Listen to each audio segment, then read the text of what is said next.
online, and there was speculation that it was harmful, and it was causing this coronavirus and all these deaths and this sickness and what have you. And I simply, when people brought discussion up, I would simply say, look, we'll just never know.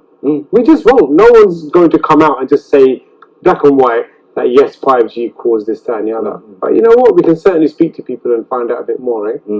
Yeah. Or if you're using a 5G phone, you can find out faster. Oh, I see what you're doing now. Let's take a look at this video. 5G, or fifth generation mobile network technology, represents a technological revolution and is likely to have a significant impact on our lifestyles, propelling us into the era of connected objects. While 4G is based on the use of longer airwaves, 5G uses millimeter waves, super high frequencies in theory capable of multiplying the speed by 20. The result, no more buffering while watching a video, as downloading a gigaoctet file will take just a few seconds, as against several minutes with 4G. The great promise of 5G is the virtual disappearance of latency. That's the delay between the sending and receiving of information. This will make possible the development of e-health, smart cities, in many fields, refuse collection, for example, the increased use of autonomous and connected vehicles, and the digitization of factories. 5G will result in an explosion in data generation, and so data security will be a hot topic, especially as the architecture of the 5G network is more difficult to protect than its predecessor. Millimeter waves are short, they have limited range and penetration. The network will require very many transmitters that will target each user thanks to special cells which can track his or her every move. To experience 5G, routers or a 5G-compatible smartphone will be required. I tell you what, Bernard, I always say that, on Islam Channel we do, we have great guests, we have good videos, and educate ourselves as presenters and people behind the scenes as well, and our viewers, of Islam Channel. And that was such an interesting video right there. Very much. I knew about 5G, I knew the capabilities roughly, but that tells you quite a lot. It's going to be mega powerful once it's installed, eh? Yeah, I think so. The tech behind it makes it everything faster, more accessible. Faster. Lots being changed. Right, so brothers and sisters, a data arms race has begun. And it's not just a game, it's a national security imperative.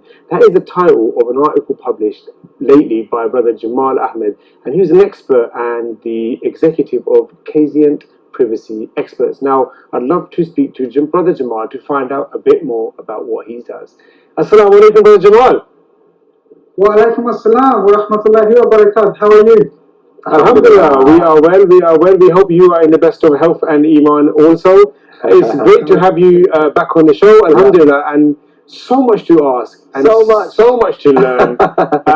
First of all, tell us, we've just watched a video, I think you may have watched it as well with us, about the difference between 4G and 5G and those shorter bursts of information, I don't know what it was called, but that are making 5G so fast. Tell us about that. Yeah, so the main difference between 4G or 3G and 5G is the frequency of the bandwidth they use. So whereas one uses a higher spectrum, 5G can actually use a different spectrum altogether, which means that you can get more data out more quickly, taking up less space, which means you can revolutionize the way things are done. Is it backwards compatible then? So if you've got 5G, can you use 4G, a 4G phone with it? If your phone supports both of those bandwidths, then yes. If your phone only supports one of those bandwidths, then it can only work on that bandwidth that it receives and sends. I've got a question for you, brother. I'm just going to go straight to the point. Is 5G safe? Because we're hearing a lot of things about this, right? Okay, so I covered this in a YouTube video and an interview with Russia TV News as well. Is 5G news? What are the myths? So the facts are 5G, there is no evidence that 5G is in any way related to coronavirus. In fact, coronavirus is essentially that, a virus, and 5G is something to do with technology. Now, if you look at the radiation that's emitted from 5G waves, it's very well within the safe tolerance zone set up by the World Health Organization and other bodies that oversee technology and the detrimental impact of that onto humans. Okay, I see. So Brother Jamal, you've recently published a wonderful article which I read on in City AM, and it talks about our privacy and our data and how we use it and how freely we just give it away. We just give it away, and how can our viewers and how can we, as a nation, really, look after our data a bit more safely and make sure that we're not just giving it away so freely on our social media platforms, for example. Yeah, so I mean, how can we take responsibility to make sure that we're not giving it away so freely? I would say check all of your privacy settings, such as your cookie settings, the privacy settings on your social media, and only allow it to be viewable and be seen by the people that you're comfortable having it viewed by.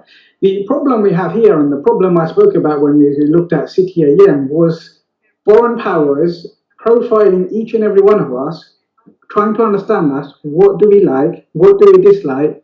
What colors do you like? Where do you sit on the political spectrum? What faiths do you follow? What are your tastes? How susceptible are you to different kinds of information? And trying to use that to influence and persuade people. And we've seen in the past they've done it successfully with the Donald Trump elections in the US, Russia meddled with that. We've seen it in Brexit, and we've seen the scandal that happened with Cambridge Analytica in 2018 and the part they played in all of that data manipulation. Taking people's information without their knowledge from Facebook. I think 87 million people had their data stolen by these firms so that they could be used to be sent targeted messages. So it influences how they vote or not vote. Absolutely. I was actually going to touch on that subject with talk about social media and everything and algorithms.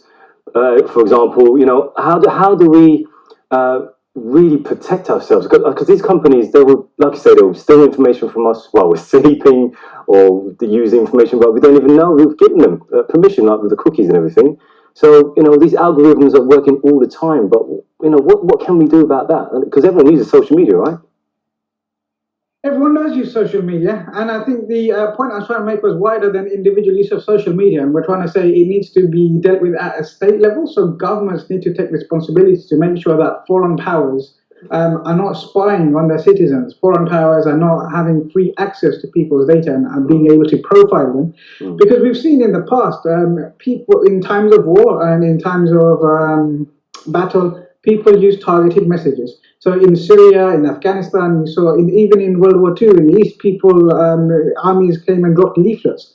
But now they don't have to drop leaflets. It's easier just to send a message to your phone, send a video to your phone, because they understand exactly what kind of messages is likely to influence and persuade you. So, for example, we know Jeremy Corbyn and the Labour supporters would say he was a great person, whereas other supporters would have been persuaded that this guy was actually a terrorist sympathiser.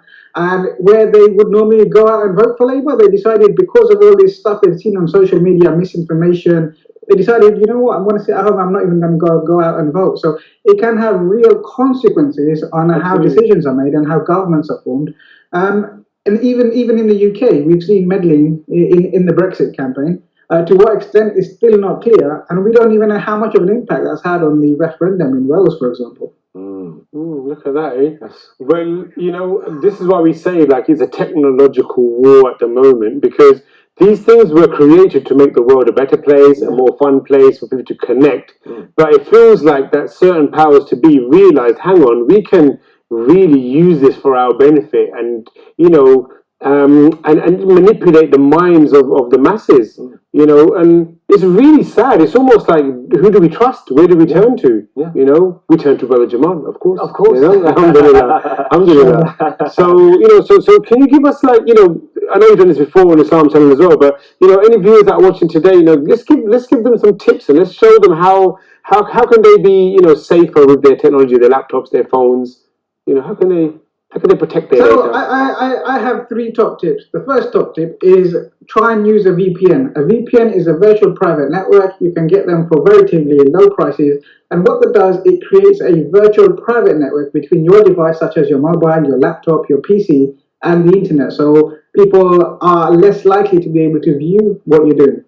Second tip is look at your privacy settings on all of your social media accounts and anywhere else, and make sure you use different passwords across all of your accounts.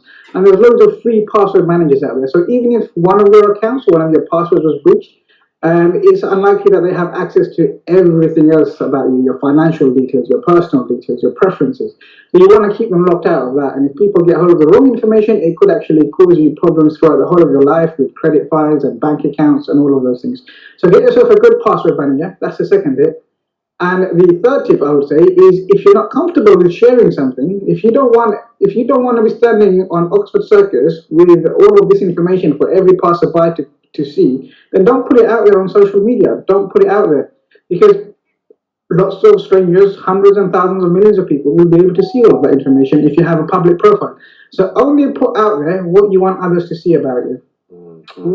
I like that. I like that. So you mentioned VPN, the virtual private network. What if people can also hack into that? Is it 100% guaranteed, or is it just a lot safer than the regular network?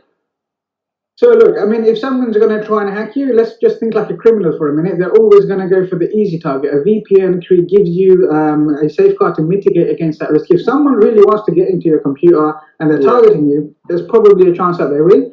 But for the opportunist scammers and hackers, they'll be put off by the fact that you have this in place, and they'll go for an easier victim. It's a bit like CCTV and burglar alarms. The deterrents, they don't go for those. They go for the ones with less security and the open houses. Yeah, that makes sense. I feel safe already. I just want to thank you again, Brother Rashid, for coming on the show and making sure that we can, Jamal, that we can, protect ourselves. We all use phones, don't we? So this is a great way to definitely enlighten us with that information. So, alhamdulillah, we'll surely see you again soon, inshallah. Take care, brother. Inshallah. Assalamu alaikum. Assalamu alaikum. Alhamdulillah, it's been a great show, but we are out of time. Clearly, just goes back.